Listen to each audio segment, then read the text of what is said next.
Welcome to Prize Fighters, Circus Freaks, and Gangsters. I'm Greta. And I'm Jamie. And we are using the media of the 21st century to look at the food, fashion, fighting, and fraud of the 19th century. And we are here this week for Warrior Season 3, Episode 4, in Chinatown, No One Thinks About Forever. I have to say that before we started recording, I busted two of the worst dad jokes I've ever had. And so now I'm going to kick it up a notch. Did you notice the name of Happy Jack's bar? It was at the very beginning of this episode. No, I did not. What was it? How on earth did you miss this? In huge letters emblazoned across the front of the bar, it says, Slaughtered Cock. Oh, yes! Oh, that's the greatest name ever. Yes, I did see that. Now they're just trolling us with signs. Absolutely. Yeah. Oh, that was outstanding. That was just the greatest way to open this episode. Just slaughtered cock as the the opening words. Well, I mean, we had the cold open where we do confirm that Lai is not technically mute. She just doesn't talk.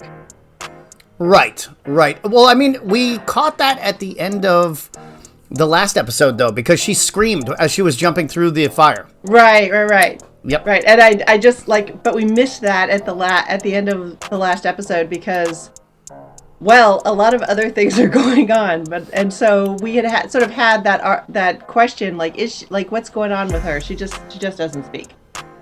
Yes. So I was I felt the need to get that out there. Just like Tiny Tim in the in Scrooged crossover. Oh, there we go. And Bleak at Nellie's farm. Nellie just does not get how bleak it is. Atoy, she knows Bleak. She is used to Bleak. She is the queen of facing Bleak and looking it right in the eyes and stabbing it in the heart. But Nellie is just like, no. I have. Atoy's like, no.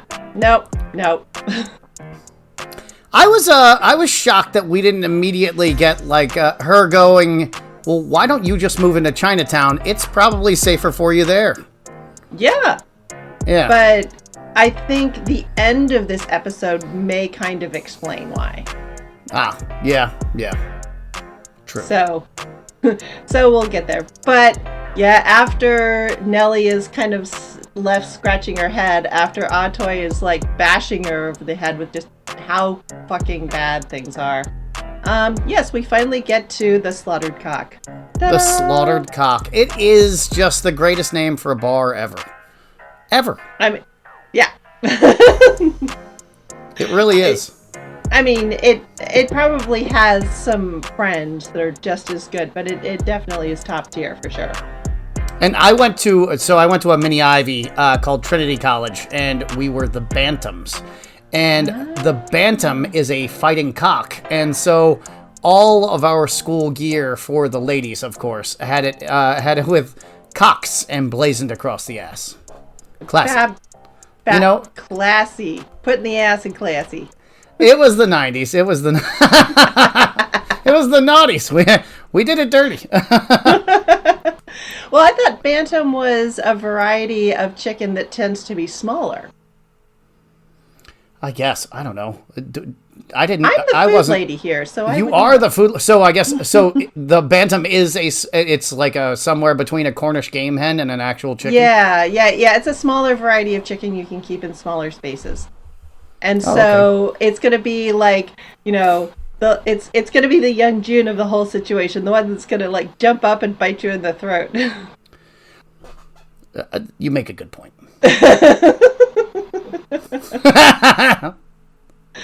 Anyway, so we're in the Slaughtered Cock, and we get Abby, Lee's girlfriend, and she's doing the, hey, you got to go along to get along if you want to get anywhere in this world. And Happy Jack is just F the white people. I'm not dealing with them.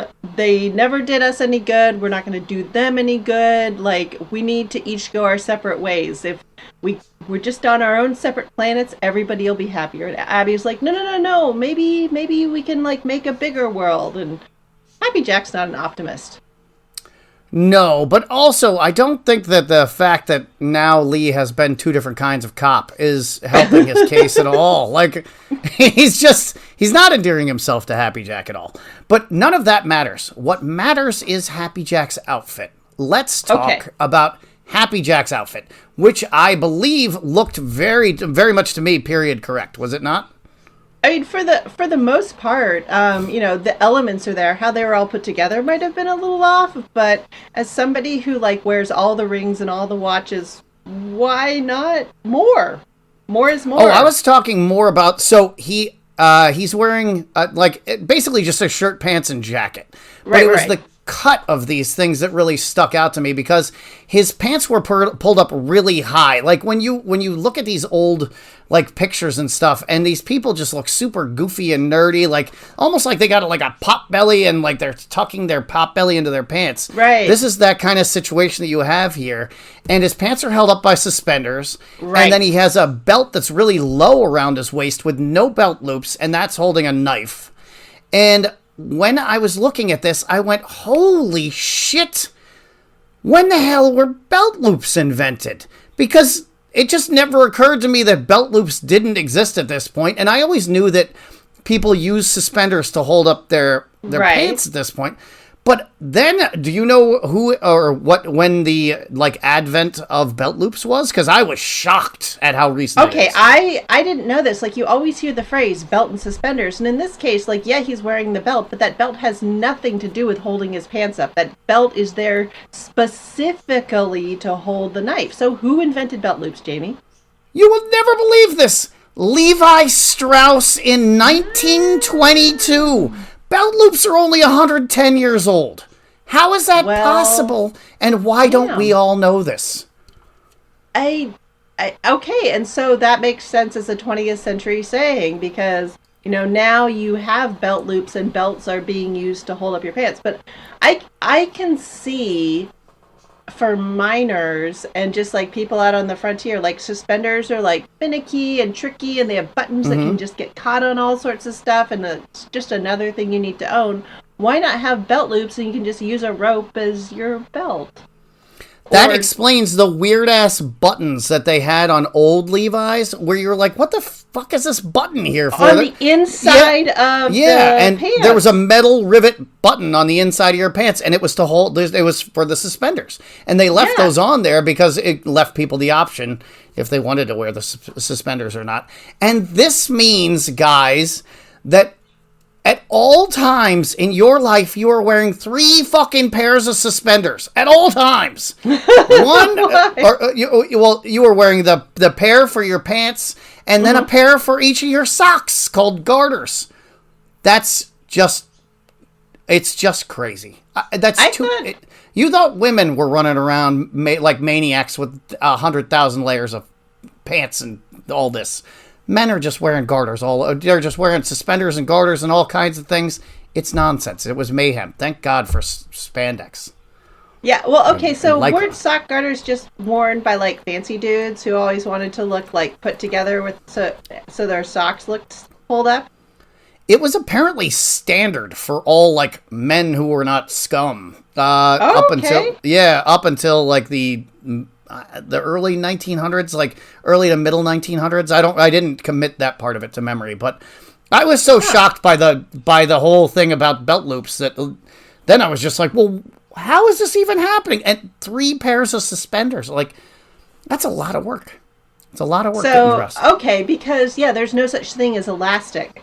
Like, it's just like, you just have to have somebody who can knit really well. I mean, I mentioned before, like, the whole Argyle knit pattern, that was there to create stretch. And so, like, the sock would, like, hold up That's on why your leg. All dress socks are Argyle socks? Uh-huh. And that's why Argyle sweaters fit so much better than regular sweaters. Well, I will be damned. Who knew? I thought it was just for decoration. People. Yeah, well, you knew. You knew. Yeah, I knew. And I'm sure my an art teacher or a home ec teacher tried to teach me at some point, and I was, being a boy, and so I just ignored her. No, I doubt it. Like, that's something I ran across independently, like, later. Like, nobody told me that either. Like, some knitter told me that. So. Oh, okay. Yeah, you're not being an oblivious jerk there. But speaking of fashion and comedy, you know who's a goddamn comedian? Who is that? Mosley. Well, I love the fact that Happy Jack's like, I don't like that smiley fuck standing outside either. That was amazing. And Mosley knows, like, he could just keep pushing Lee around. Lee has, like, no choices. He sees he's up against a rock and a hard place, so he's like, basically, haha, chicks be slow getting ready. You just taking longer than my third ex-wife. And I was like, yeah. What happened to all your wives, Mosley? That was really the question that popped up in my head first. And then I decided I didn't want to know the answer. Well, I'm sure that when they met their end, he was smiling a little smile. And probably saying something very glib. So, anyway, enough of that. Oh, and then we had a man pissing in the street in front of a poster for the Wild Man of Borneo. Another crossover. Oh! 2 crossovers in one episode. This goes back to greatest show on earth, the Wild... Yes, or The Greatest Showman, yeah. The Wild Man of Borneo. And, Barnum, and, like, circus thingies be happening all over the place. And if there's going to be a place where there's going to be a knockoff Wild Man of Borneo, it is definitely going to be in the Barbary Coast. I don't know how you would get a knockoff Wild Man of Borneo, because they were mentally challenged dwarf brothers who were strongmen. I mean... That's a tough act to follow or to mimic. Where are you going to find dwarves who are mentally challenged and strongmen and hirsute? Who knows? So it was either the real guys or it was just somebody saying, I've got the guy, and you pay your dime, and what? You're going to ask for a refund? Like what?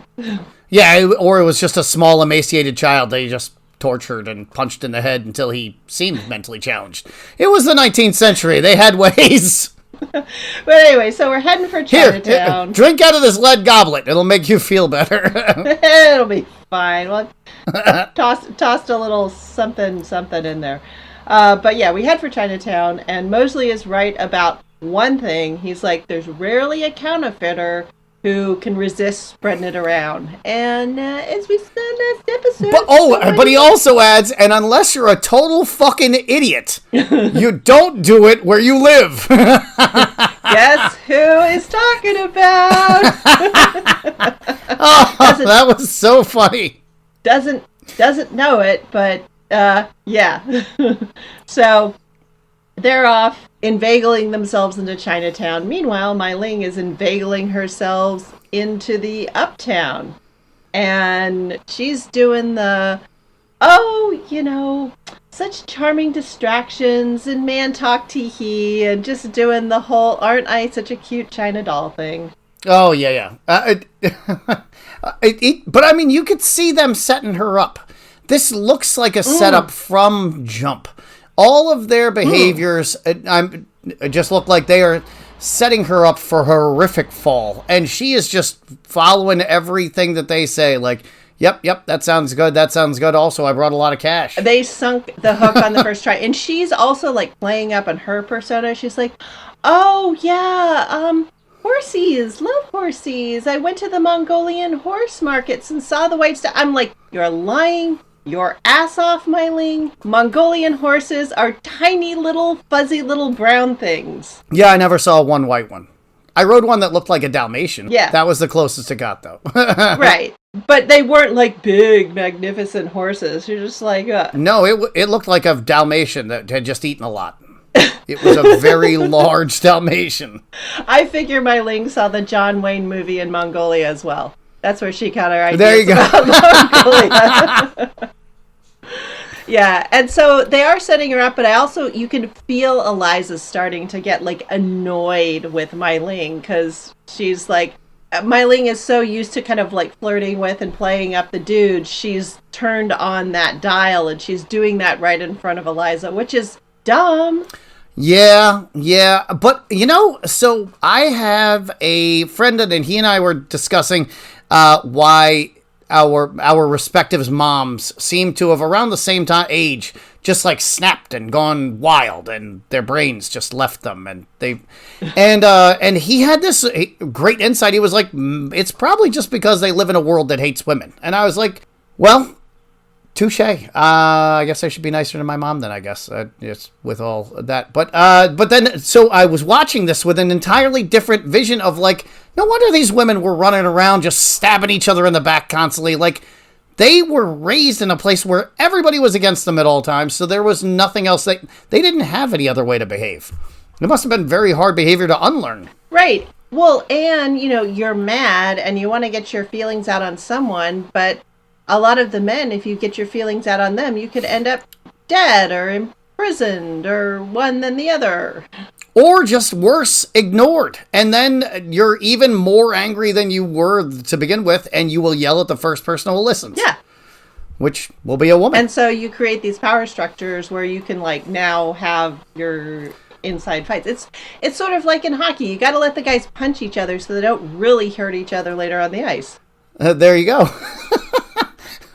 It's boy, the learning about the dynamics of females in the 19th century has been really eye-opening, because it's just a wild, it's a different Wild West going on between the genders. Oh yeah, I've got a great 19th century show that is the verbal combat of women we're going to watch later, and I think you will really enjoy it. Ooh. But anyway, all right. There's if you were to give us money to invest, and I just want to say, Mai Ling, you need to be watching Odd Toys webinars because you missed it.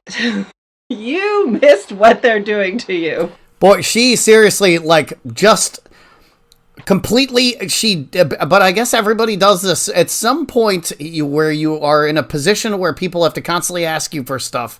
When there's something you want, and you're never in a position where you can't have something that you want, and somebody has something you want, you lose all of that leverage that you ever had in your entire life and just run amok. And I think it probably happens so commonly that this is like just showing us a life example, basically. Well, and you think about the last time that Mai Ling really wanted something to get out of China, to get money, all she had to do was just sort of like be sweet and manipulate the dudes around her, and it totally worked. So why would she have learned anything from her episode with the warlord? Yeah, you do make a very good point. There has been no door she hasn't been able to open by being an adorable little waifish, sweet-talking lady who will then stab you while you sleep. Right, and Leong is like, hey, these rules are different. You don't understand. And Mai Ling's like, nah, brah, I got it. I understand people. I got it.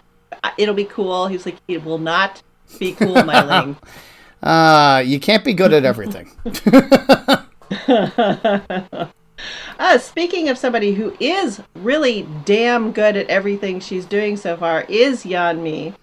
And she is just blowing off steam. She's like, look, I had to be so much better than everybody around me to just get like the littlest scintilla of credit. It's like, America's hard, but China sucks more. I have no desire to go back there. For me, there is no taking it easy. Either I work to get somewhere new, or I die of traditional values. So I'll be working. Yeah. For this scene, I just wrote more rom-com banter. Also that. Oh yeah, we are definitely like working towards a crisis. We're on the track, and we're starting to like push that railroad car, like the hand pumped railroad car. I feel like, okay, we're on the track. They're starting to get a rhythm. We're getting there. This was definitely the era of the hand pumped railroad car too. Exactly. And you could probably outrun some trains on one of those things if you pumped hard enough. True. But yeah, then we get some Lee stuff going on, and he's back on his game. He's got his Sherlock fully on. He's like, so anyway, investigation, and then evidence and hypothesis. And Mosley is like, Jesus, no wonder nobody liked to work with you. Yeah, because you actually work for a living. So where you saw like kind of I'm not sure how you saw the opening, like kind of ribbing that Mosley was giving him, but that was like the good-natured bro banner that happens on a sports team when you like your teammates. Oh yeah. Yeah, so and you saw Lee just like perk up. He was like, somebody appreciates me. Oh my God. Yeah. He will do anything for this man. And it makes sense. For the first time in his life, he's actually being appreciated for being amazing at his job. Right. And yeah, and you know, this is the thing about Mosley. He definitely understands how to manipulate people. And so I don't know if he actually likes Lee or just finds him extraordinarily useful. We'll see. Who knows? I think sociopaths can make friends. Yeah. It's just when times get tough. But in this case, times get tough for Lee first. Because he's wandering around Chinatown, and what should pass in front of his eyes? Oh, yes. The white pony. Mm-hmm. Yep. He's like, but opium den. It's been a minute since I've had the good stuff. Because I'm sure that laudanum cannot be as nice. See, I would have guessed that laudanum would be a more... I thought laudanum was more addictive because it was more concentrated and that the smoking it was less addictive. You know what? I have no idea because I have no experience with it. And I'm sure there's got to be like a different sensation ingesting it versus inhaling it. You've never taken laudanum for your headaches? Rebel that I am. I thought the migraines caused by your wandering uterus could only be resolved by the application of laudanum. No, man. I was born in the second half of the 20th century, and it rocks. Not only was there Tylenol and aspirin, there was hot running water as well, which is super exciting. Whee!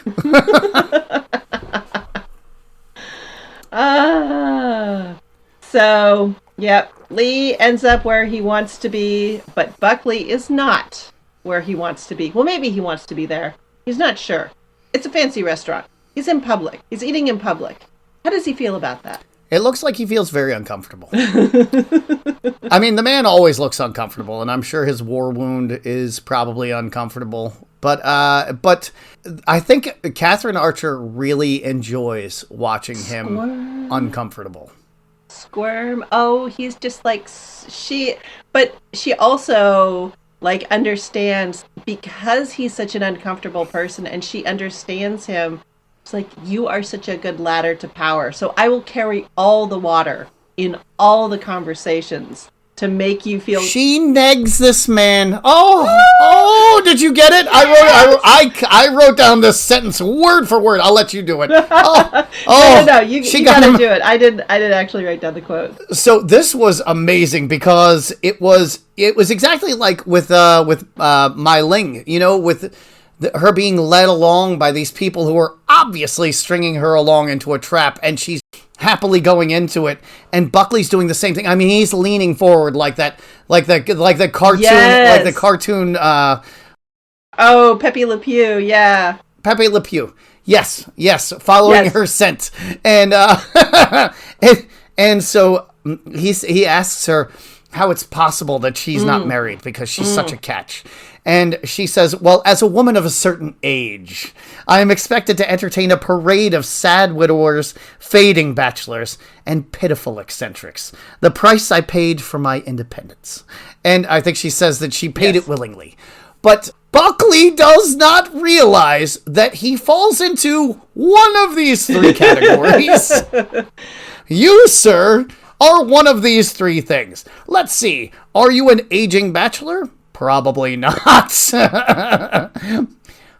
Pitiful eccentric. Well, let's see. We could put a pin in that one. What do you think? That could be the one. Except he does have access to a lot more power than your average pitiful eccentric who's like collecting bugs or yarn balls or something. He remains a Well, I mean, he could be a sad widower and a pitiful eccentric, but Yeah. But pitiful would definitely be the primary descriptive term for that gentleman especially when you're looking at him sitting at this woman or with this woman, you're just like, well, that's just sad. Yeah. The whole thing. Yeah. The reason I didn't write down the quote is because I am about to have a big fat problem with her dress. She is out in public in short sleeves. Like, the fuck? In this day and age, if you were not actually like doing a working class job, like washing dishes or milking cows or doing the laundry or something, and even then you were probably wearing long sleeves. You either wear long sleeves or none. Like an evening dress that like is sleeveless. Okay. Just like has like bare shoulders and everything. There was no such thing as short sleeves in women's fashion. Especially not if you're like out in a restaurant in public. Like I couldn't. That's why I didn't write down the quote. Wow, this was worse than the bonnet issue. We have hit a level. There's a level beyond bonnetless women in public. Yes. Okay, yes. And it is short sleeves, and so short sleeves. Okay, and so forgive my ignorance. Why would short sleeves be more offensive than no sleeves? Well, the no sleeves thing, like that's only worn in like extremely formal party occasions, like at the opera or at a ball. Like there's very specific occasions that women would dress that way. But other than that, every single outfit that a woman wore, and most men too, like you would never see men in short sleeves either. This isn't like a man-woman thing. This is a everybody thing. We did at one point see Leary in a short sleeve shirt, and I actually thought to myself, I don't think I've ever seen that before. It was a Henley short sleeve shirt too, which I found odd. Okay, but that was more like an undershirt, and he's a laboring dude, and so like... So that's like the milking the cow, doing the laundry, working on the railroad, hauling rocks, mining underground. Okay. Like, yeah, you could see a guy in that, but like not in any sort of like genteel social situation where you're like trying to be seen as an important or worthy person. Oh. And they were out in a restaurant in public, and I was just like, I can't. I just can't. Because think about when even Yan Mi, she's working on the press. She doesn't like roll up her sleeves. She puts those sleeve covers over her sleeves to protect them. Speaking of that, when you see gentlemen in period clothes in this era, and you see them with a very stiff, rounded collar, it's something that goes over their collar. Is that is that a collar cover, kind of like the sleeve collar or a sleeve cover? So what it is it's a piece of celluloid plastic, which is like really early plastic and related to like the plastic that's film. And so you would, from wood. And so you'd have your shirt collar would be sort of this higher thing, and so you'd lift it up, and then you'd put the celluloid collar around that, and then you'd flip your collar down over it. Oh, okay. And depending on the time period, you might have a collarless shirt, and then you would have like studs that you'd like clip the collar in. Ah, all right. So that's what I'm thinking of. Okay, because I'm looking at these pictures and I'm like, the shirt looks odd, and they had a rounded collar tip, which you don't really see often. So it's usually all women's collars. Right, and that was because a man's shirt, you would wear the shirt for a while, but you would have changeable collars and changeable cuffs. Because that's what would stick out of your... Because of the ring around the collar. Right. Ah, that's smart. Oh, all right. I like it. Yeah, and so you'd have different studs to, like, attach your collar to your shirt. Gotcha. Yeah. All right. Yeah, and then you could just spot clean the shirt. If you wore an undershirt underneath it, you could spot clean the shirt as needed and keep rocking with it. Right. Because, remember, fabric was, like, really, really expensive. It was just barely being machine made at this point, and in some places not. And like the really nice shirts were still being pretty much and they were all hand sewn at this point to some extent or another. So shirts were really expensive, and so you would just do like these bits and pieces that weren't so expensive and have them laundered and have a larger set of them. Okay, but the prices for shirts had dropped because, as you explained in a previous episode, the cotton gin had really crushed the Southern economy and helped cause the Civil War, and also made kind of democratized fashion a little bit by dropping the prices. Right, and you had the steam-powered mills like in New England and everything, and lots of small children getting their hands mangled in the thread-making machines, the whole 9 yards. Jesus. We're pulling it full circle. But yes, you were absolutely right with Buckley and Archer, and when Archer like reaches over and she touches Buckley's hand, and that was a big flinch. He was like, oh! Everybody in this show acts their ass off. At no point do you not believe they are exactly the person they are playing. Oh, yeah, and the look on her face when she does it and the deliberateness with which she reaches out, I think she has picked up on the fact that he's got like this no touchies thing. And so she's kind of exerting her will over him. And I think Buckley's kind of into that. Yeah, well, I mean, skin starvation's a really weird thing because, I mean, we all experienced it during COVID. You have that, you start to get weird about being touched. Like, you don't want people to touch you. But then I guess your brain is like, oh, yes, I need that touch. So there's probably a biochemical war going on in his head while all that's happening. Oh, I was saying that Buckley's kind of into like these power games. Like he's like, I need a worthy opponent kind of thing. Oh, yeah. I could see him just easily climbing into a gimp suit for Catherine Archer. She'd be like, do you think? And he's already putting it on. Like, she doesn't even have to get through all the way through a question. He's like, yep, I'm in, let's do this.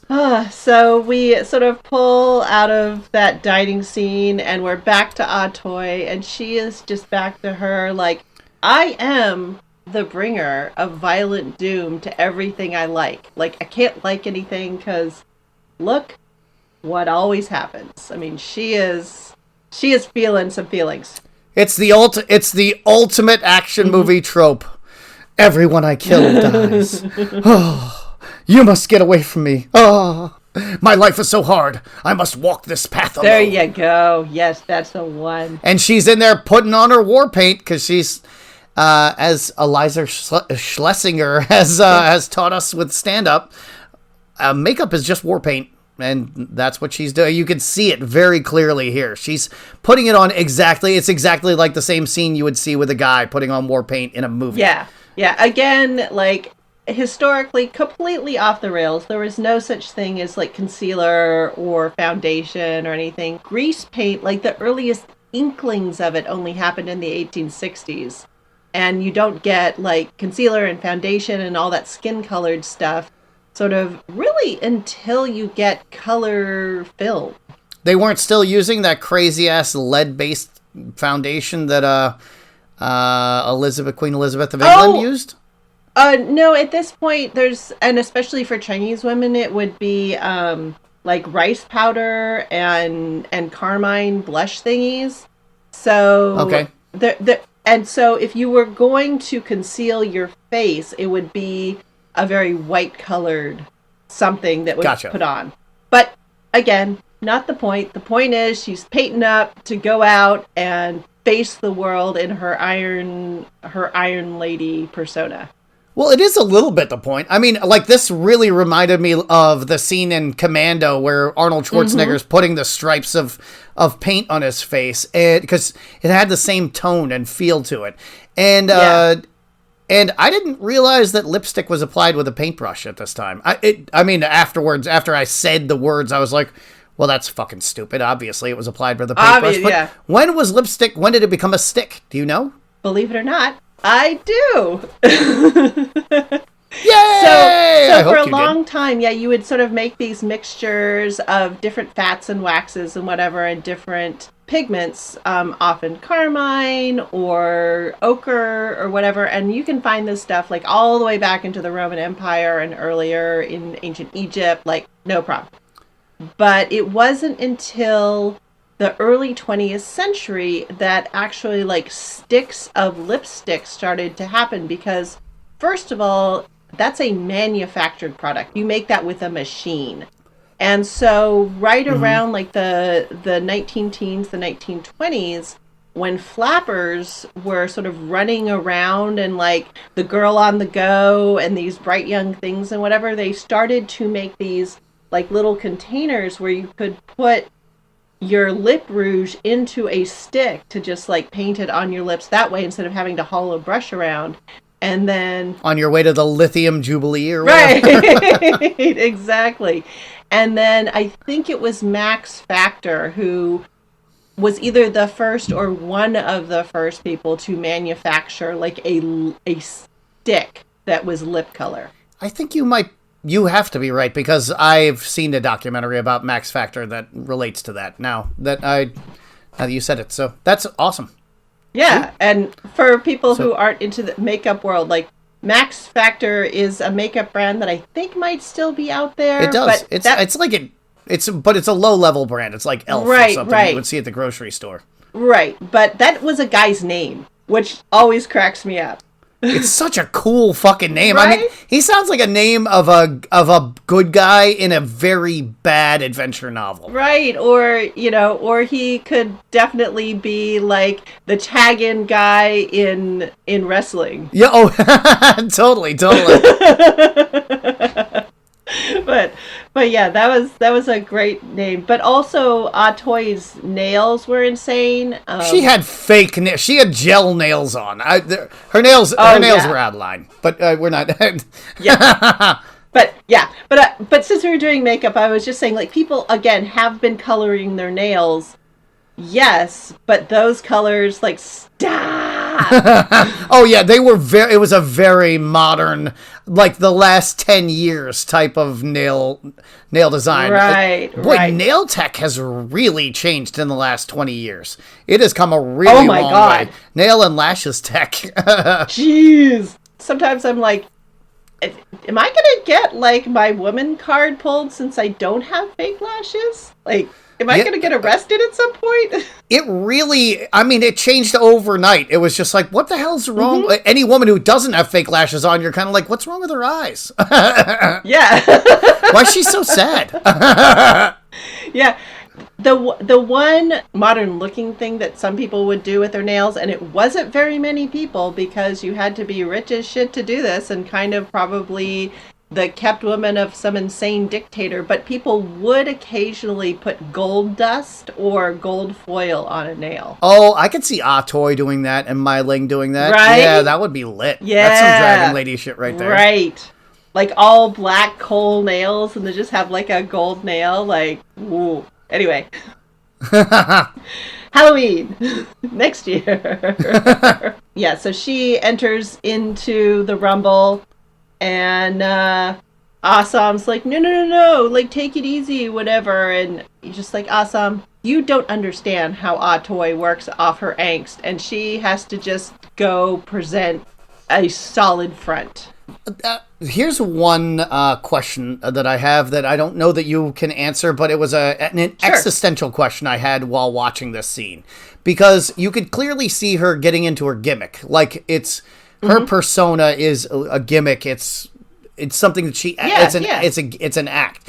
And are white men the only ones who don't have to create a gimmick for day-to-day life? I think I just realized that we are. Like, we don't have to ever put on a face, really. We can just go into any situation and be like, I'm a white guy and here's what I'm doing, and people just have to kind of go along with it.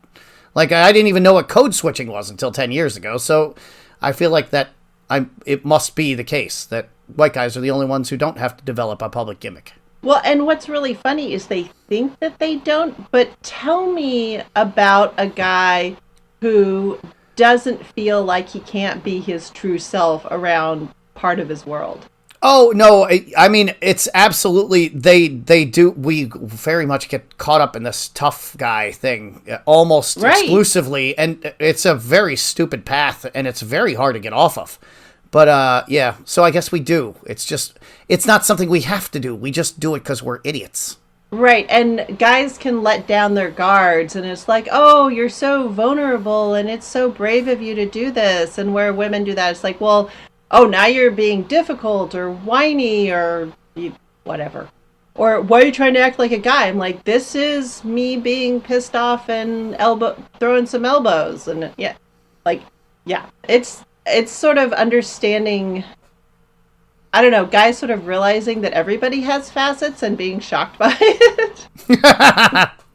But yeah, I think all people do it. It's just, I think everybody who's not at the top of the power structure has to develop a thicker mask for sure. Yeah, you definitely have to eat a lot more punches as somebody who doesn't look like me. Verbal punches. Like, you just have to sit there and not make a face as somebody's insulting you. Whereas a guy who looks like me, that doesn't happen. Or I flip out and people just go, oh shit, that was a terrible thing to do. I'll do something else. Yeah, and Atoy and Wong Chow are the masters of that in this show. Oh, absolutely. I'm really taking notes on both of them. You don't have to announce your intentions at every opportunity. But if you want to see somebody who's facing a lot more opportunities than he knew existed, that would be Hong. Showing up who is now living in Fantasyland. Oh my god, he fell into like Saltburn meets Eyes Wide Open meets, Silicon Valley, parties at the early days of like VC Easy Money. I don't know that there is a modern analog to these old school masquerade parties.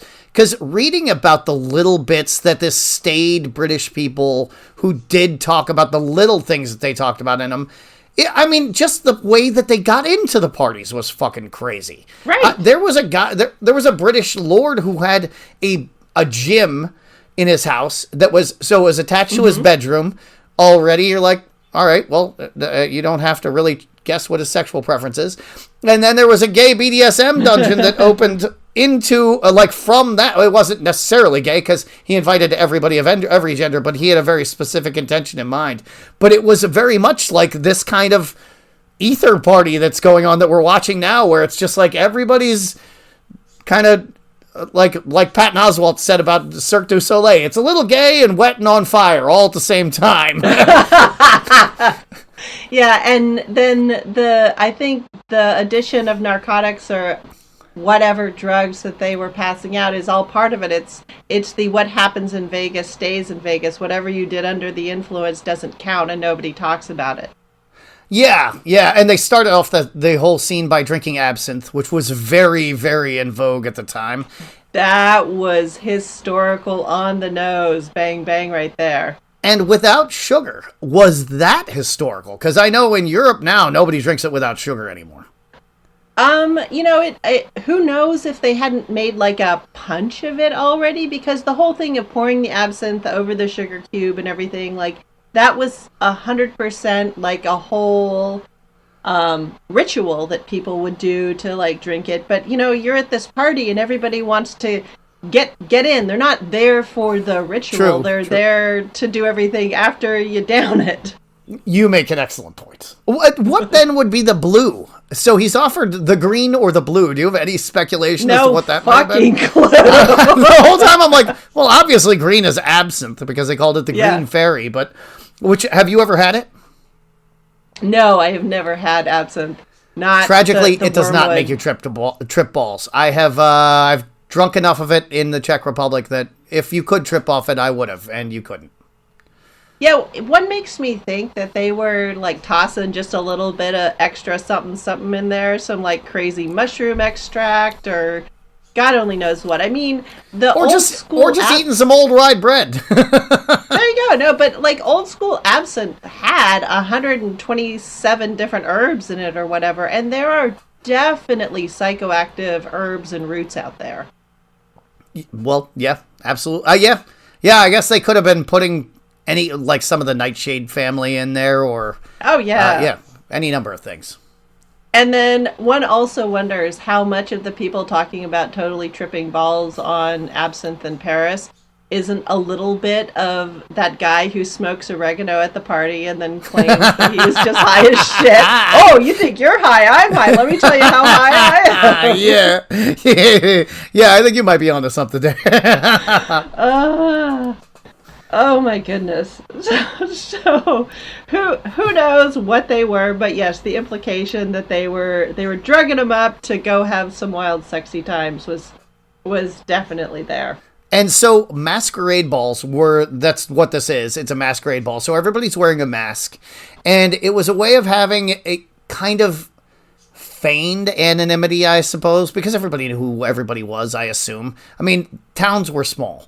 Rich people were few. I mean, there's only so many people to go around. So you're going to know who it is. But they would just go and wear these masks and then go bang and do whatever. Like, there was a lot of sex and drugs. It was sex and drugs with a mask on. And it was that... Right, it was that polite fiction, like, yeah, we are all going to pretend we don't know who we are here, and we're all going to pretend like we don't know what happened when we're out in the world, and that's the way it keeps rolling. Yep.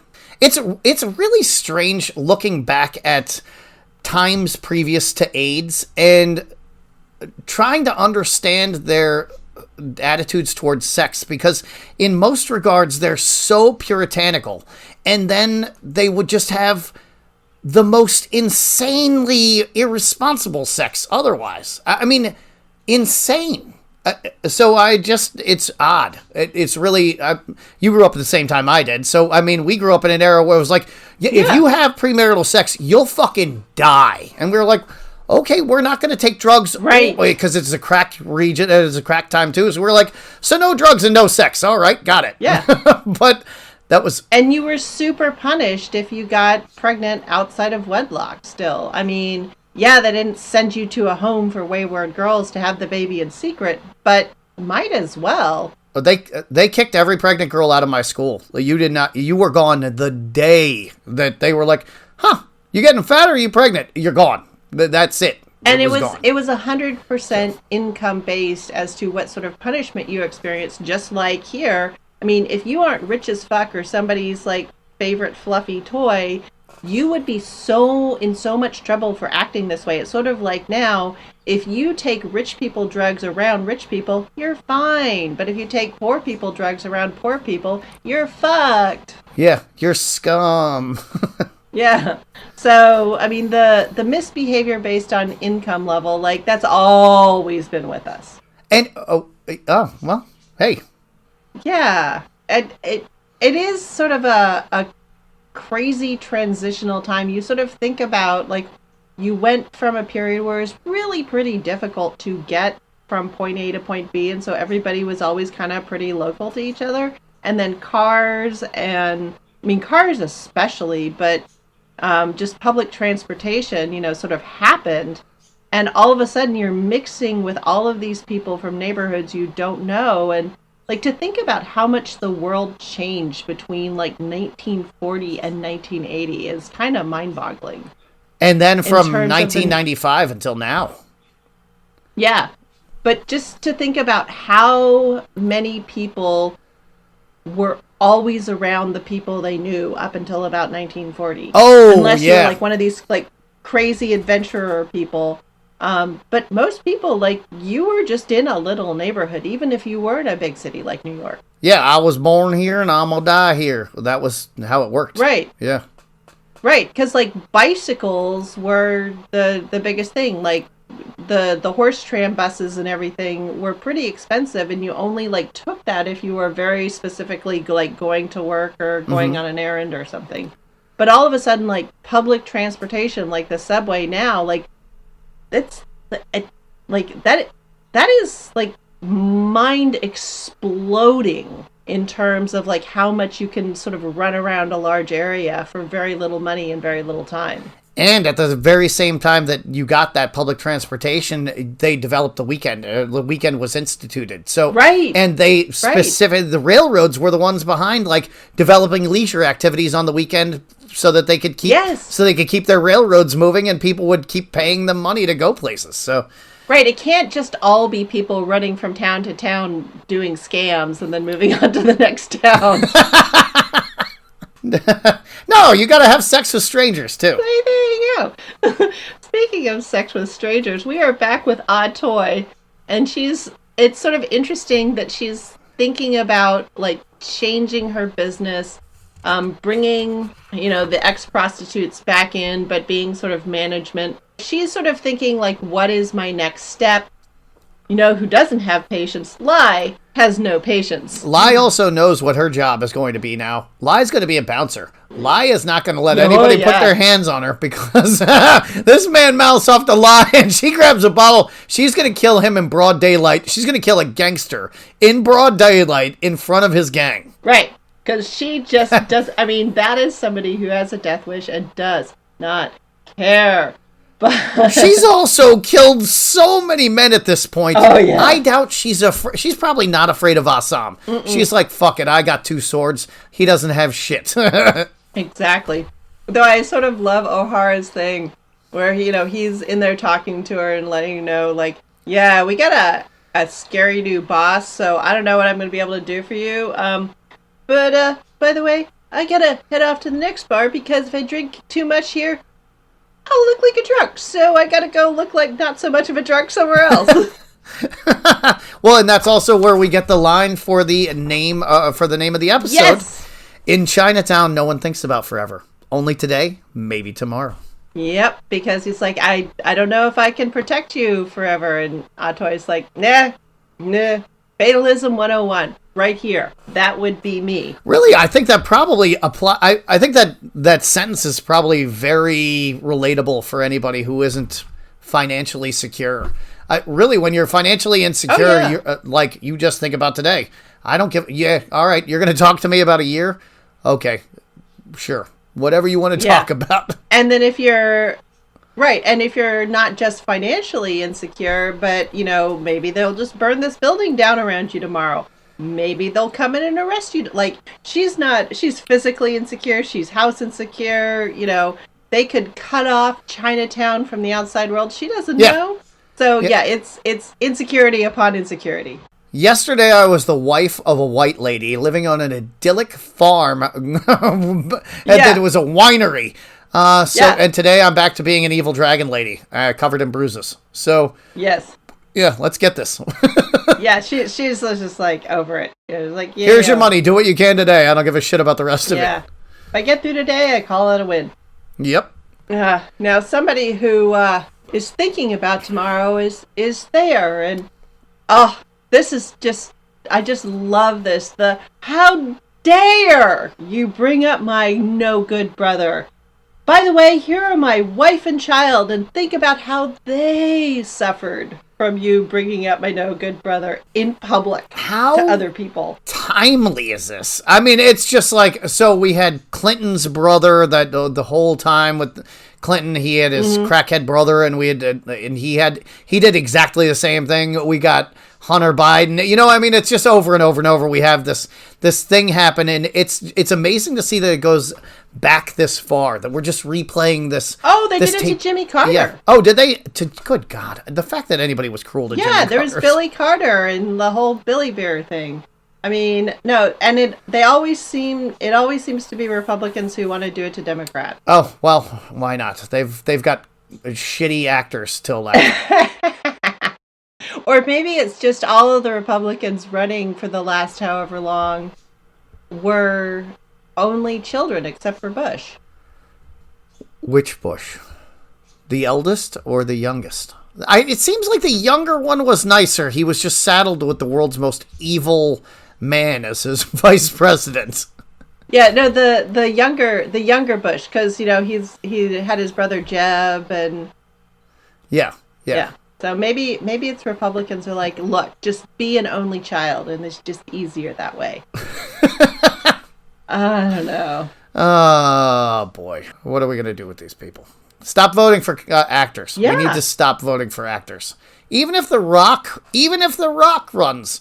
Let's not. Although I will say, if Fran Drescher runs, she is actually a great union leader, it looks like. So I would consider voting for Fran Drescher. Well, I was going to say, she's done a lot more since she stopped acting. It's sort of like some of these other actors had done is like, well, I'm done being an actor. I now want to be a politician. Yeah, I'm doing man shit. I can hike up my pants and I'll fix these things. There are things that need fixing. Yeah. So we do get the don't disrespect the veterans. I mean, yeah, and I just want to point out that this whole like adoration of the military and hey, we should really be thoughtful and inclusive of veterans who are suffering. That is super ahistorical. Oh, is it? Yeah. If you had shell shock, or if you sort of like dove into the bottle or the or drugs or whatever to deal with pain, either physical or mental, you were seen as weak. Like, oh, well, you obviously couldn't handle it. There was no grace given particularly to veterans who self-medicated. Yeah. Well, I feel like maybe if the German army had physicians who recognized the signs of battle fatigue and CTE on people, maybe we wouldn't have had World War II. Yeah, no, the French were kind of dicks to the Germans. Oh yeah, but I mean, I'm just speaking in terms of a particular artist. I feel like maybe they would have just pushed him into art therapy, and yeah, that's true. He could have made a very small living happily, just being some weird little eccentric man in a hut in Austria somewhere. Yeah, it's true. But at the time, depending on a guy's class, he would either be shut in the attic, sent to like a country estate to just sort of molder away quietly, or if you were poor, just like shoved out on the streets. Yeah, I guess even when you were rich, they even with the kings, like the king of Bavaria at the time, he was crazy as a fucking loon, and they were like, "Oh yeah, he's in his blue period. He just likes everything blue. So we're just gonna, that song I'm Blue. Yeah. We're just gonna play that on repeat for the next 40 years." Like, but they didn't do shit. They just let him be crazy. It was weird. Yeah, and so this whole thing about like old soldiers' homes, like that was an innovation, really. And even then, you had to be like a pretty stand-up guy to make it into one of these old soldiers' homes. If you were trouble, they just kick you out on the street. It was quite a time. Yeah. All right. Well, let's cut to something happier. Yeah. Lee is in the he's in the opium den, and he's given up laudanum for the law. He is quitting. He's quitting heroin for heroism. Oh, yes. He's quitting dope to be the 19th century Dirty Harry. And do you want me to keep going? Yes. However, it was really funny. I was just like, you know what? Lee's getting smoke, but in a different way. Nice. He's putting down the pipe and picking up the scent of perfidy and counterfeit bills. Yes. But yeah, I now have a purpose, and Wong Chow sees Lee with a purpose, and he's just like, fuck my life. You again. And now I really am doing something bad, so I hate this. This is bad. I hate this a lot. Because before, he was just doing regular low-level gangster shit, mostly trading in information, and so he could really tell Lee to get bent. But now he's actually doing something very bad. Yeah, and probably holding a lot of counterfeit money. Yeah. At least he's in a position to get rid of it, though. That's true. He is. He's like the one person in this entire scenario who can ditch all of his counterfeit bills and be like, "Shit, it wasn't me." I don't know, man. Don't look at me. I just know people. I don't do things. But we move on from that. So something that's now really fun is we get the sweet practice bouts. I mean, Lee Young, he's back in the practice room, and he's got his bud to like go at it with. He finally has like a worthy opponent. Yeah.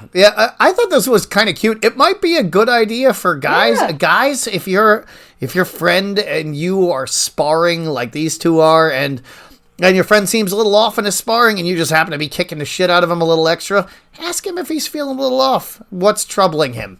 And because it turns into a therapy session, which I found very interesting. That was a yes. I've never personally experienced that, but I can't say that it isn't something that could happen. You'd have to know each other really well, don't you think? Yeah. Yeah.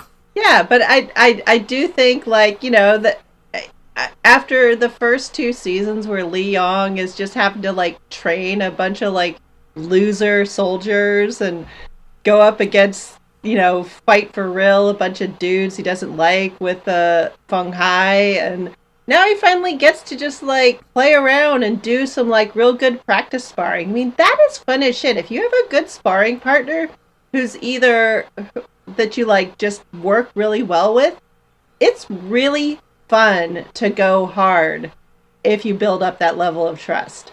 And that looks like what these guys are doing.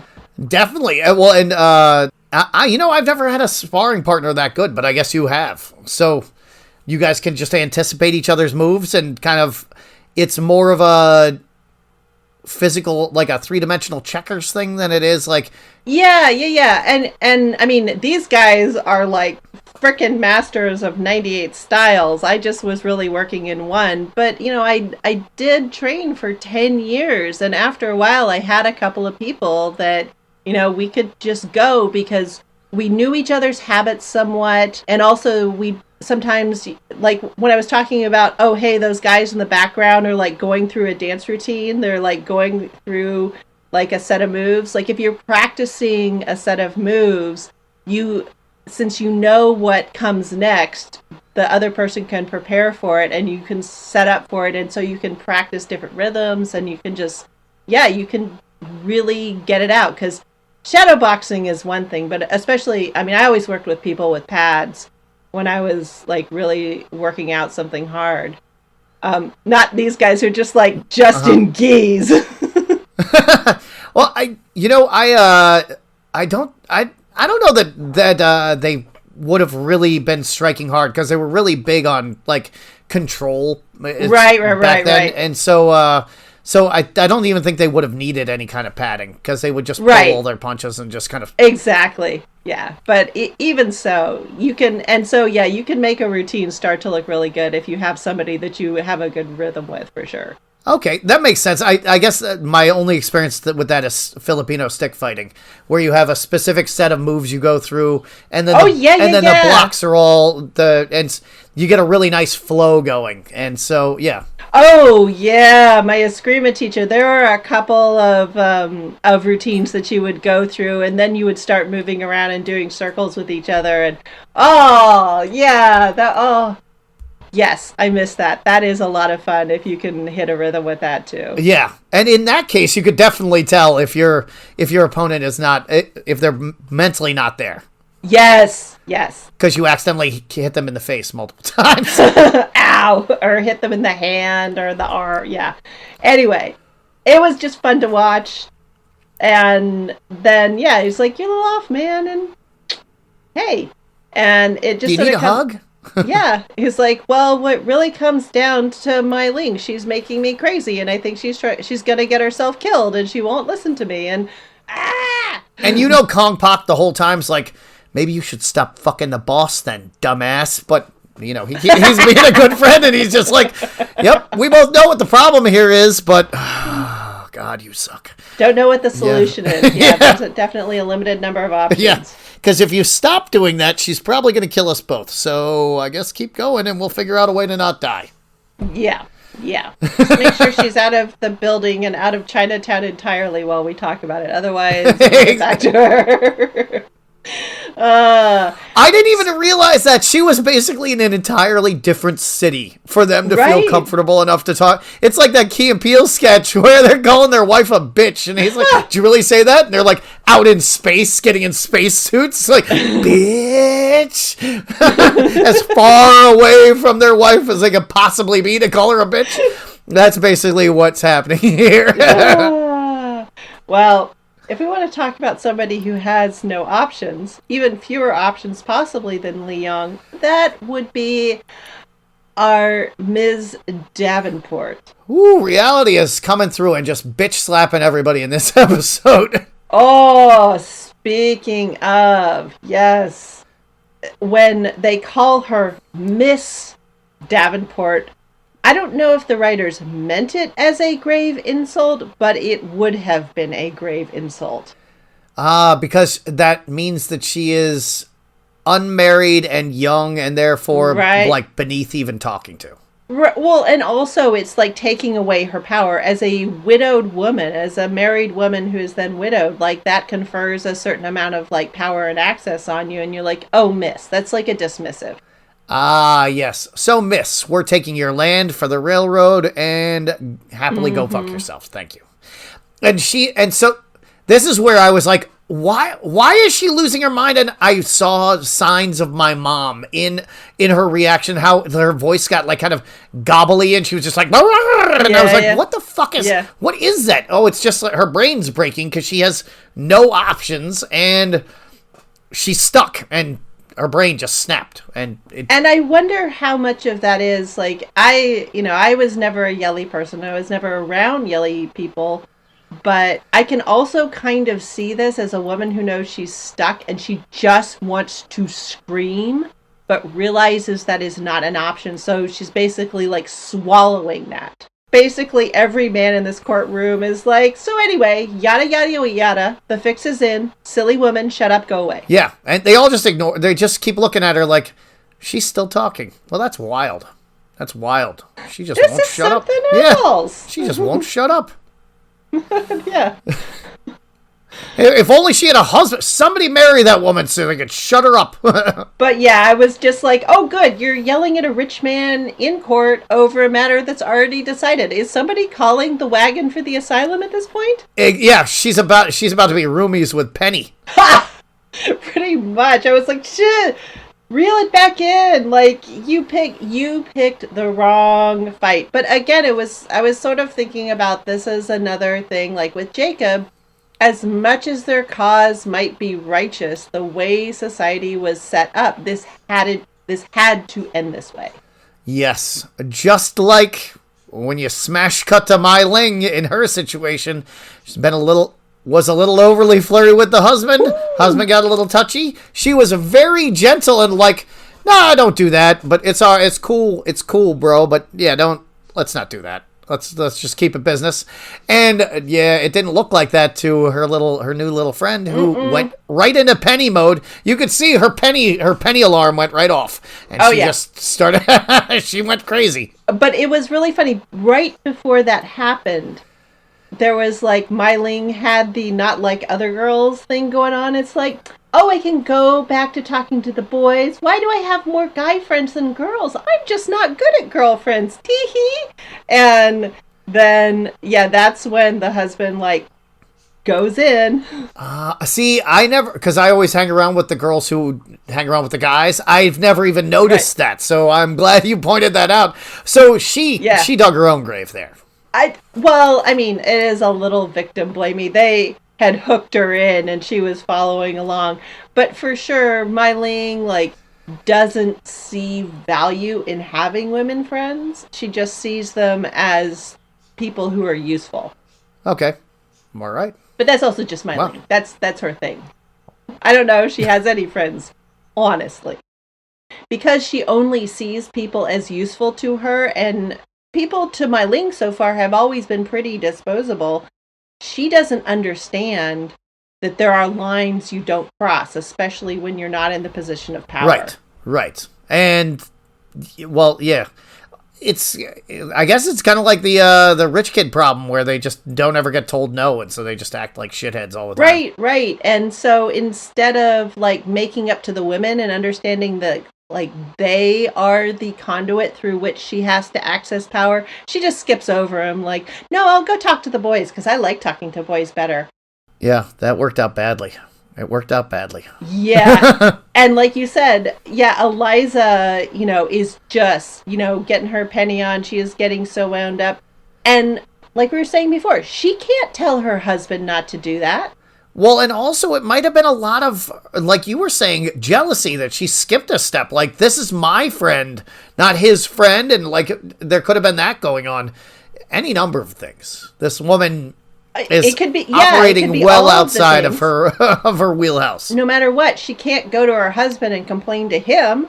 So, gotta take down the person lower on the totem pole than her. And she is gonna do it hard. Yeah. And now Mai Ling is going to find that the pond is going to be closed to her in the future, I think. Oh, Yeah. Super duper locked gates. Oh yeah, no, she definitely pooped in the nest here for sure. I don't know how a woman could not know that women talk to each other, but it is a lesson that everyone learns at least once. That if you say the wrong thing to the wrong woman, every woman in that social group will hate you forever. It is definitely a thing, and I learned it very painfully more than once.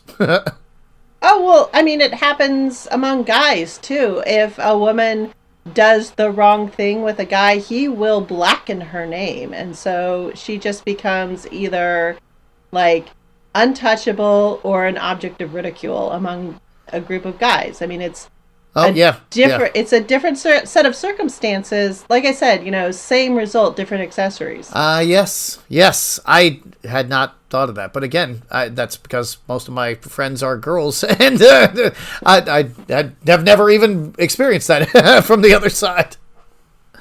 But you just sort of think about, like, every time a woman in, like, powerful position in business or politics these days, like, look at what's going on with Bonnie Willis. You put one foot wrong, and all of a sudden it's like, well, you've misbehaved in a way that we can't approve of, and so we are just going to take you down, like the boys in power. How many Republican congressmen do you think sent her a dick pic?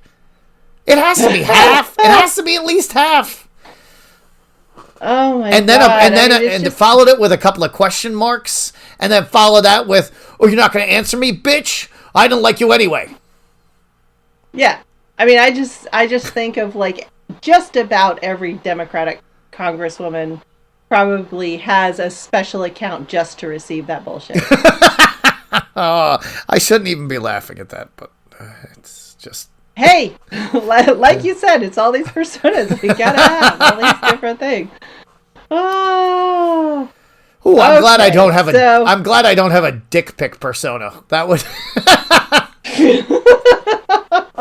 It got into my arm, so I cut it off at the wrist. It would definitely be an Army of Darkness situation. I would cut off the opposing, the offending limb. The offending limb would be exceptionally unpleasant. Oh.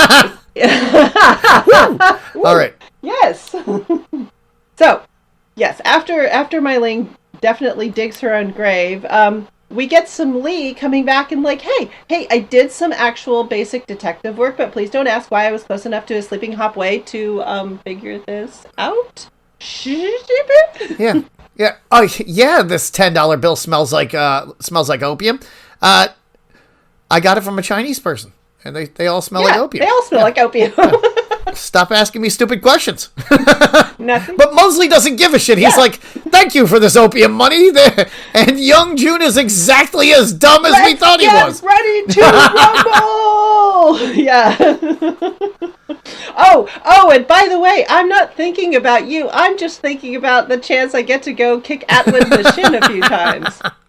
Oh, yeah, because Lee's like, ooh, I'm going to go tell O'Hara. And he's like, ooh, I'm going to go tell Atkinson. Or whatever that guy's name is. Strickland. Atwood. Yeah, Atwood. Yeah. Oh, my God. So, anyway, that's about to go well or sideways or terrible or something. All of the above. So, we cut away to Leary, who, going into the home of a worked-up Strickland. Hey, are those Chinese servants you have in your home, sir?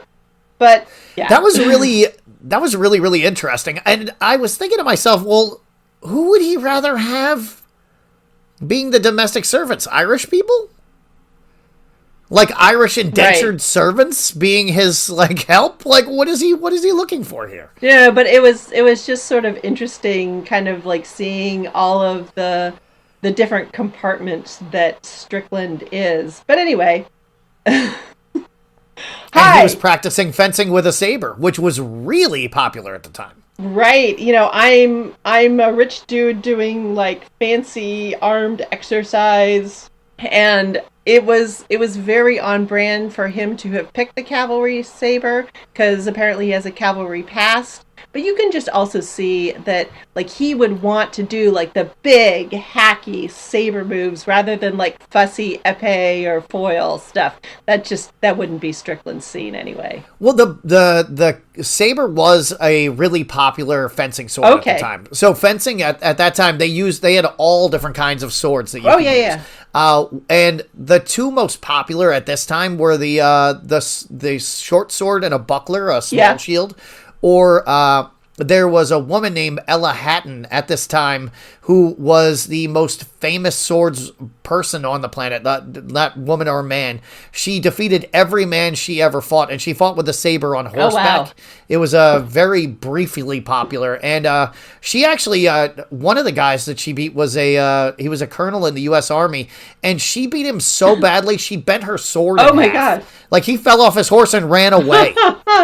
Yeah, so the saber was really, really popular, and fencing was it was recommended by everybody, like all of the premier trainers at the time, as like the ultimate way to stay in shape. Yeah. So that was the first time I've ever seen a fencing dummy.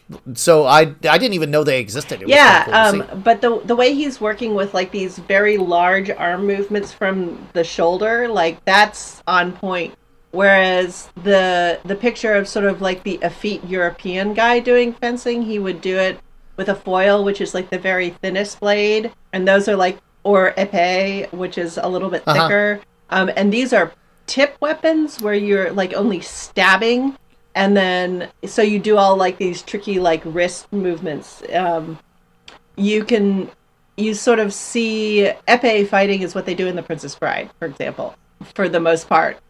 Whereas like this big like from the shoulder stuff that he's doing with the sabers, like that's straight up cavalry stuff. And you know, if you want to do like rich dude fighting, I'm going to do fencing, but I want to like really hack at someone. The saber is very satisfying. Absolutely. Also, I think he probably falls into like the tough guy thing that I was talking about before, where like and it happens really among the middle class and upper middle class. I'm sure you've seen it with all the UFC guys and all that. Like we really have a deep innate desire to prove we're as tough as the lower class. Right. And so we want to, but not like, you don't want to be tough in a pussy way, like with little fencing. You're not like, I don't want to poke you with a toothpick. Like I'm going to get you with a broadsword kind of thing. Like, well, it's just a thing. Men are stupid. Absolutely pound the crap. Yes. Out of it. Yes. It's like, yes. I want to be as tough and strong as the lower class, but with clean nails and expensive shoes. Yes. Yes. And matching workout gear. Yeah. Yeah. Yeah. Yeah, and I don't want to break a sweat doing it, but I also don't want to do it with too much style. Because that takes, like, practice and smacks of effort, yes. But anyway. So exactly, it definitely smacks of effort. But yeah, so Strickland sort of, like, finishes his workout, and he and Leary get to talking, and Strickland basically says to Leary, stop being such a damn sucker. If you're going to be a rich dude, you have to start thinking like a ruthless rich dude. Yeah, and if you keep coming around begging for pennies, we're going to treat you like a beggar. Yeah. And I felt like it effectively came down to, like, the way to get there requires a lot more next stepping of the people close to you than you're used to doing. So get on it. Chop, chop. Yeah. It was also, I think it felt like everybody probably watching it was like, it's very obvious that you have all these Irish votes. Why don't you use that goddamn leverage, Leary? Mm-hmm. But he just has never thought to use it. And even Strickland's like, you have all these fucking Irish votes. Why don't you use them? Yeah. He was definitely like, it's time to get, like, you have to have a bigger picture. Like, you're just worried about, like, the people around you. It's like, no, think bigger. You know, get a bigger view on it. And yeah, like, you're going to have to let some of these people that you're worried about flounder. Like, tell them to suck it up. And I got bigger things on my mind. But I don't know do you really think it was that? I felt like it was more like, yeah, if you keep worrying about whether or not you're going to be able to feed every single person today and tomorrow, you will never be able to address the fact of whether or not you can feed them next year. I mean, there's the bigger view, but I also think he was like, you can't be so personally entwined with these people around you that you've been in the past. Oh yeah, I'm sure Like there's a lot of. You have to create distance. See, look, Yeah. nobody I love lives in this house with me. Do you see any friends around me? No, you do not. No, we're broing down. It's Yeah. bro time in here at all times. But yeah, Larry is definitely like, Once again, I am interested and would like to subscribe to your newsletter. I mean, that is. Yes. He definitely is. He's up for the Strickland webinars for sure.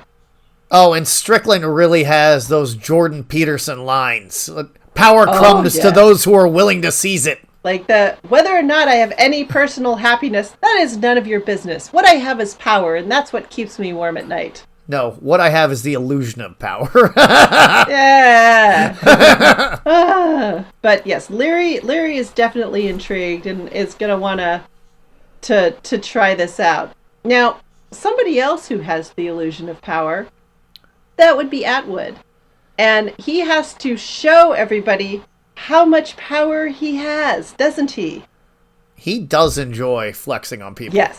Yes. And Lee and O'Hara, the looks they're giving each other, like, this is not going to go well. This is going to go bad. Like, they're just looking at each other like, stand back from the blast zone, guys. Did the raid on the Hopway go the way you thought it would? It was, it did not. Well, one, I didn't think they were going to get away with the plates. And two, I did not expect Young Jun to be as dumb as he was. Does nobody in this entire show set perimeter guards? Like, come on. You're the head of a gang. You should have at least, like, some little boys hanging out in street corners doing something, running back saying, the bulls are coming. No, nobody sets a guard in this entire show. Well, apparently they tipped off Assam in enough time to put all those things in a cart, but, like, why didn't they tell anybody else? It was a very confusing thing. Yes.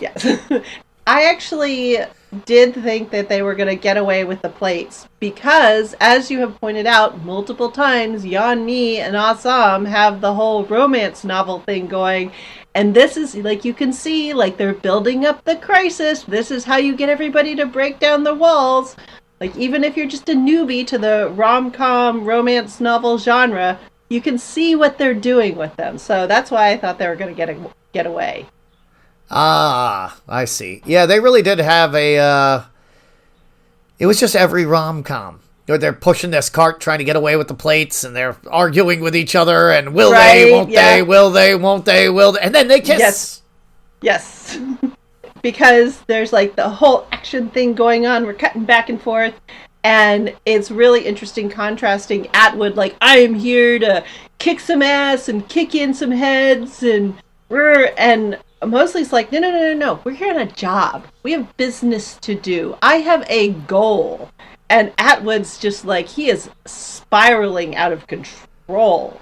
I don't think that man was ever in control. He's just just one of those guys who just wakes up mad and he's just kicking the dog and whatever. Yeah, I mean, yeah, he is. But yeah, he beats the shit out of Young Jun. But Young Jun was very stupid. But by the same token, I've been that guy. I've just been there's something in some guys where when you know you're going to get your ass kicked and you're like, fuck it, I'm going to take this beating. I'm going to spit in your face or whatever it is and just eat a beating. I don't know why. We're dumb. In Young Jun's defense, like, he was going to get the shit kicked out of him anyway. So he's like, well, I might as well get something out of it. I don't know that he was, because you could see Hong just shake his head like, you stupid motherfucker. The second that Young Jun opened his mouth, he was like, if you just keep your mouth shut, he doesn't even know who the boss is. Just shut up. We're all Chinese. But nope, Young Jun has to step forward and be like, I'm in charge and fuck you. Yeah. So, I mean, it goes bad. That's consistent from day one. Like, he has never been a different dude. Like, he might have had a couple of nice moments with his dad here, but Young Jun's character has been consistent from the first time he stepped on the screen in season 1. Yes. No personal growth. None. None. I'm glad that I'm the me now, rather than the me in 2000 with the Fight Everyone CD just on repeat. I will say, Atwood was definitely reminding me of what's his face back in Mexico, who, that same, I'm the toughest guy in town. And you're like, Atwood never went into a room without the deck stacked in his favor, way over the top. Well, he's one of those giant people who could just throw his weight around if he wants to. So he's a large man in that time. So. I do expect, he definitely, sort of did work his way up through the ranks, but so much of his toughness is, it's me and my army, so it's never going to be a fair fight. Yeah, and even if you get me one-on-one, I'm coming back with 100 people to burn your house down and kill everybody you ever met. Right, and so he was definitely giving off that same energy as what's-his-face down in Mexico. Yeah. So, yeah. Anyway, that was ugly. The ultimate shocker. Mai Ling arrested for solicitation. Oh. Well, okay, we skipped over the fact that, yes, the crisis came with Yeonmi and Assam, and it's the crisis that causes everybody to drop their guard, and yes, they have to bang it out. So that's the conclusion of the whole romance cycle there. Yes. Yeah. It's concluded. They banged it out. Yes. But yes, it is the downfall of Mai Ling. And boy, oh boy, thanks for all those rolls of money, lady. And, toodles, let me shoo you away in the cruelest way possible. I love the way she gave them money, and she gets charged with solicitation. Mm-hmm. But she's not even a legal human being, so she's done. Yeah. Yeah. You think Nellie had the deck stacked against her in court because nobody wanted to go up against the railroad, and they probably all have shares in it, and so just wanted to get their money anyway? No. Yeah, Mai Ling has the deck stacked against her. She is... Even compared to Assam, when he was John Chinaman up on charges, he was still John Chinaman up on charges. Right. She's just... Chinese whore. Blank. Yep. Doesn't matter. We'll just ship her body back to China. There is a judicial process for fighting Chinese, dude. It's not fair, and it's going to go bad, at least. Well, because he is somewhat valuable to the economy at that point. As a prisoner, we can put you to work on the railroad for no pay. Whereas, Mai Ling, she's just Chinese whores are just causing trouble and spreading the syphilis, so, yank. Yeah. Ooh. So Leah and O'Hara are back together because nothing brings buds back together like a common enemy. Mai Ling is in the most trouble she could ever be in, and Assam and Yeonmi have found each other at last. So, we've sort of wrapped up all of the hanging storylines in this one. I really feel like it's going to be Mosley and Lee going forward. I feel like O'Hara's going to be the angry third wheel. Ooh. I think he's going to be the jilted ex-lover. That's what I think. Yeah, he's going. Season 4. He's got to end up in the Secret Service, right? He's not going to be a cop. No. He has definitely burned his bridges in the cops, and he's too good for the cops with all of his investigating narration, whatever he does. Yeah, he doesn't even gamble anymore. Yeah. So, anyway, next week it looks like it's going to be all about hedonism and young June. Does it? Because yes, I mean the name of the episode is Whiskey and Sticky, and all the rest can wait. Oh yeah. Well, then I guess it is exactly that. Because how many times has young June said that now? Like, let's get some whiskey and sticky, and all the rest can wait. It seems like his motto. Yes. So we will have to see what goes down, but I think it's going to be another extremely bad decision episode. That's what it's going to be. Hey, you know what? These people are doing nothing but making bad decisions, so why don't we just keep it consistent? Well, we've covered just about all the topics. We got the fashion in there. We got the food in there. We definitely got some fighting. And, Yep. We've got fraud. And the fraud. Because we have counterfeit money. Yeah. Oh, definitely. I guess we did it. Yeah. We did it. That's it. Until next week, then. Yes. What are you going to do until next week? Coming up on the end of my War and Adventure period, I have a great episode on the Pemmican Wars, which are like even more fascinating and have a modern analog like I didn't even know until I really started studying them. Pemmican Wars! There was a whole 19th century protein bars. Whole war about pemmican. And yes, it technically took place in Canada, but they're like practically the same country at this point. Yeah. Canada is to the United States what Austria is to Germany. It's all the same. Oh, okay. Well, Austria in German is S3E4, which is the Eastern Empire. Oh, okay. So it really is just Eastern. It really is just Eastern. Unless you ask an Austrian, and then they have different feelings about it.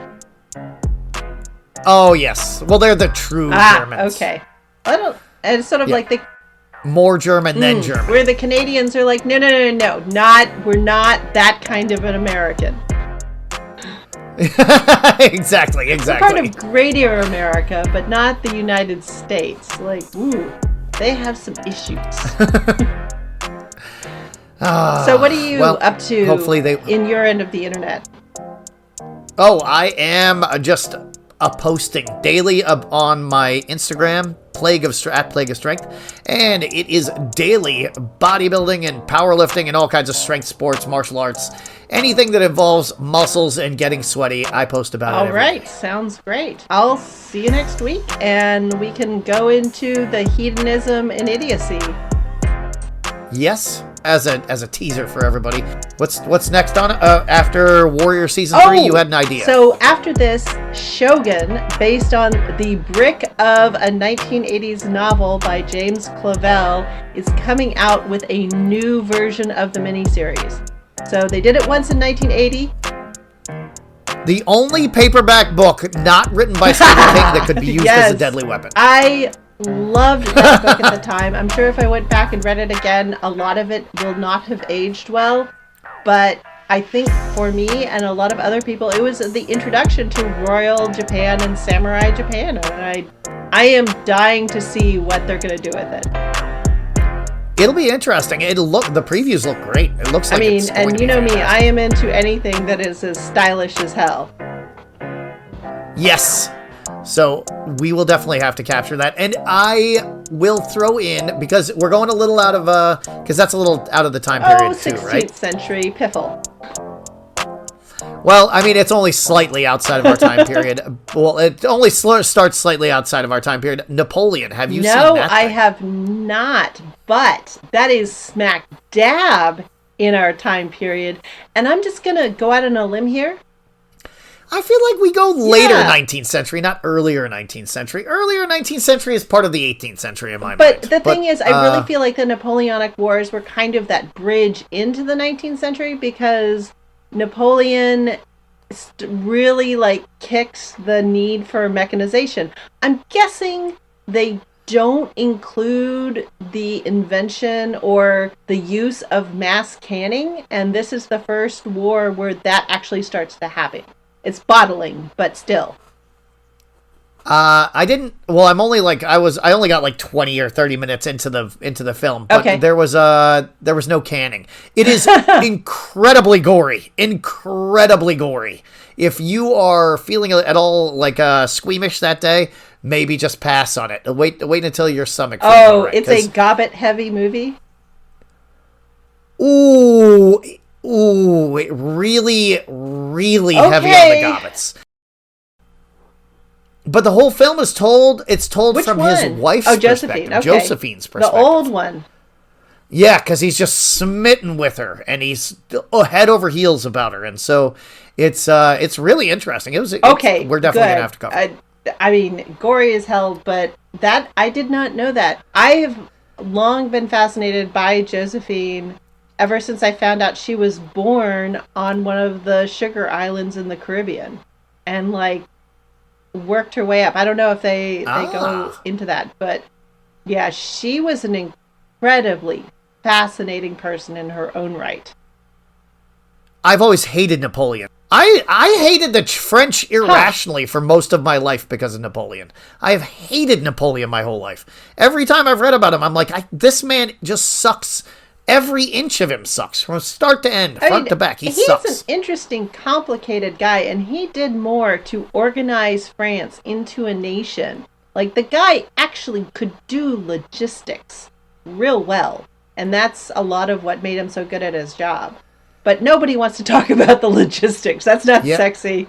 His logistics, we can talk about logistics on his way into and out of Russia. I would call. Oh, then he was high on his own supply. He pretty much thought he couldn't. He had his Charles de Gaulle on at that point. Oh, okay. But back when he was just an artillery lieutenant, like, the guy could organize some shit. He could definitely lead some people, but I think it's just one of every example that people who are good at war are not to be in politics. No, it's... They should stay the fuck out of politics. It's a whole different skill set, and they're like, why can't everybody just do what I tell them? I'm like, that's not how government works. All right. Or how people work. Let's go do our thing for the week, and we'll come back and yell about crazy episode number 5. All right, sounds good. All right. See you guys. Bye. Bye. We're on Instagram at PCG Podcast, and you can always reach out to us by email at pcgpodcasters@gmail.com. And you can find more dope beats like this one from royalraven.com.